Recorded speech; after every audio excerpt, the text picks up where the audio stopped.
Hi everyone, and welcome back to Learning About Wildlife. Today we're going to be talking about awesome insectivores. These are some of the weirder and harder to find mammals that I have encountered in the field, and they happen to eat bugs. I've traveled all over the world hoping to see and photograph animals in the wild, and a lot of the memorable encounters involve bigger animals like elephants in Africa, or bears, or big cats. But I often get more excited about seeing some of the smaller mammal species. A lot of these insect eaters spend a lot of time with their head buried in the ground looking for food, so it's even more difficult to photograph them. Of course, we can't talk about insectivores and bug eaters without first talking about bugs. There are thought to be more types of insects on the planet than any other animal, from beetles to butterflies to ants. Insects are everywhere.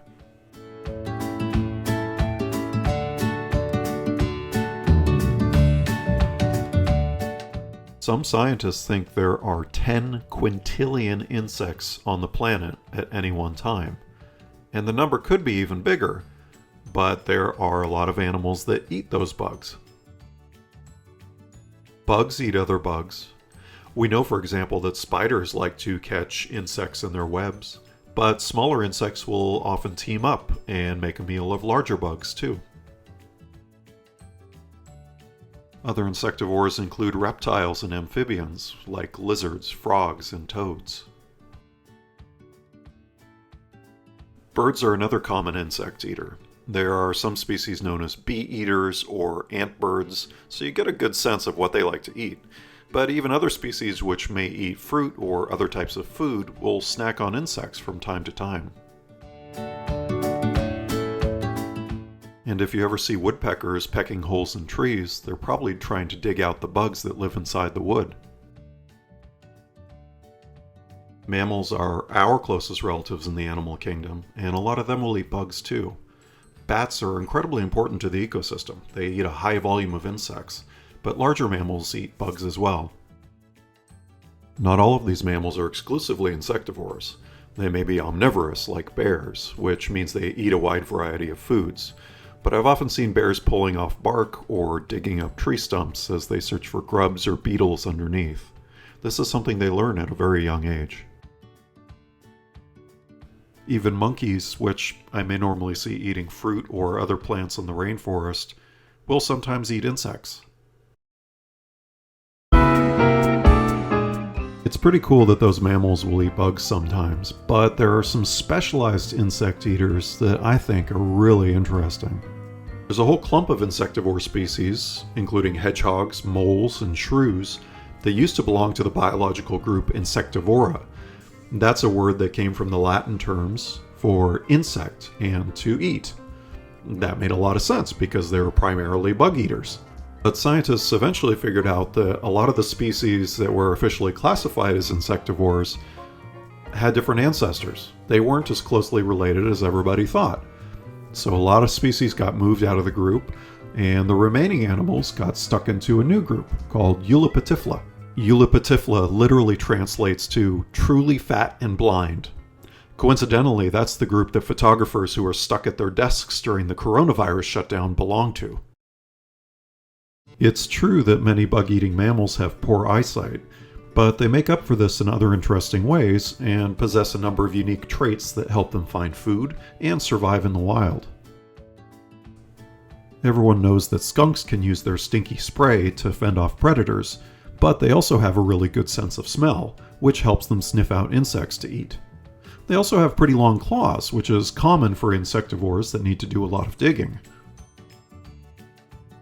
Like skunks, armadillos have a pretty good method of self-defense with those hard plates on their backs, and they also have a strong sense of smell. This particular species, the large hairy armadillo, spends so much time underground that it's actually developed membranes in its nose that can ingest oxygen from the soil. That doesn't mean it can breathe dirt, but it's pretty close. One of the coolest animals I've ever seen is the giant armadillo. This species can weigh over 100 pounds, but it's actually one of the harder animals to find in South America. This is one of many insectivores that are nocturnal, meaning they're mostly active at night, so they can be tough to spot. The giant armadillo can brag about a couple things aside from its big size. It has the most teeth of any land mammal in the world, and it has the biggest claws relative to body size of any animal. All the better for digging up big termite mounds. If I'm going to talk about cool insectivores, then I have to include anteaters. My favorite anteater is the tamandua, which actually spends a lot of time searching for food in trees rather than on the ground. It's also got big claws, which are useful for tearing open wood, and check out those beefy arms. You need to be strong to pull off tree bark. Anteaters also have really long tongues, which they stick into holes to slurp up ants and termites, and unlike the other insectivores we've talked about, they have a prehensile tail, which acts as an extra limb and can keep them secure up in the trees. We've already seen some strange-looking animals, and things are about to get weirder. This is one of Africa's most elusive nocturnal critters. Meet the aardvark, sometimes called the ant bear. Guess what they like to eat?